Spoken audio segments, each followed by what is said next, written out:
Hi, I'm Corey Lopez. Right now I'm going to talk to you about choosing a surfboard, the right surfboard for you. Well, for me, this is what I ride right here. This is a 5'11" surfboard, and it's about 18 and a half inches wide. For me now, being an advanced surfer, you know, I'm 5'10". I'm riding a board about an inch taller than me, maybe only a half inch taller than me.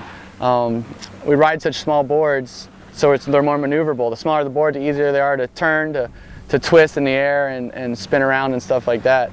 Now for you, depending on your level, you know, most likely if you're a beginner, you're going to want to start with a larger board. If you're a 6 foot tall man or woman, you're probably about 5'7", and you're going to a surf shop and you want to find a board, you don't want to look for a larger surfboard, somewhere in the 6'8", 7 foot range, and bigger. You know, depending on your width and how much you weigh. You could be looking for anywhere up to a 9 foot tall surfboard, somewhere in the 20-inch wide range. You know, that'll be real stable. You know, even up to 21 inches, real wide surfboard that's going to be real stable for you and really make it easy to paddle into waves and stand up and have that stable platform to stand up on, and not, you know, the narrower the board, the more it's going to do this on you, which, you know, it's a lot easier to wipe out.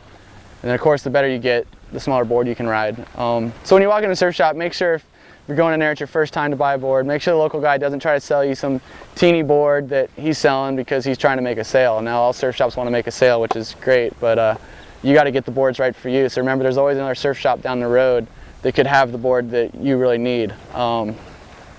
So, you know, for me, if I was going to take someone surfing, they needed a beginner board, I'd probably start them off on a soft top. If they've never surfed before in their life, I'd probably start them off on a nice like 7'6" soft top, really wide, real stable. You can go out there and they can catch waves real easily, stand up and wipe out. If they hit the board, they're not going to get hurt, they're not going to have stitches or something like that. You know, when I recommend that you get a soft top, you know, to start off as a beginner. A soft top is a board that's more similar to maybe a boogie board. It's kind of hard on the bottom, but it has a soft top on it. The deck of the board you're going to be standing on is kind of like a boogie board material, like a foamy material that's, you know, if you hit it, it's not gonna be like that. You know, it's more soft and forgiving, really easy to learn on. Now the bottoms are still hard. They're not quite as hard as this, but they're a hard type of plastic, and you know, they work pretty good. They're great for learning. You see all the surf schools use them.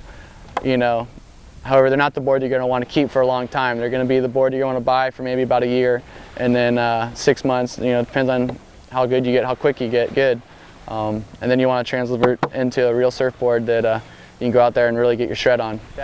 Now, if you want to buy one board and not have to keep switching boards, if you buy a soft top, you'll probably end up, you know, after a few months or after a year, when you get a lot better, you don't want to ride the soft top anymore because they're not a very high performance surfboard. They're not, you know, the best surfboard to ride once you know how to surf. So you want to translate into a regular, you know, polyester surfboard then.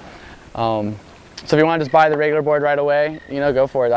That's how I learned. That's how most everyone I know learns. So nowadays people are just lucky enough to have a soft top. It's something that the beginners, especially if they're starting at an older age, really enjoy. So like I said, go on, you know, mostly your local surf shops. They're in a good area where there's waves. These guys know how to point you in the right direction to a good surfboard, and trust their advice. But just be a little wary if you're 6 foot tall and they're trying to sell you a 6'2" or a 6'4", and you're only beginning. That's when you got to know when to say no, and just you know, find the right board. Maybe go to another store and find someone else's advice that can point you in the right direction.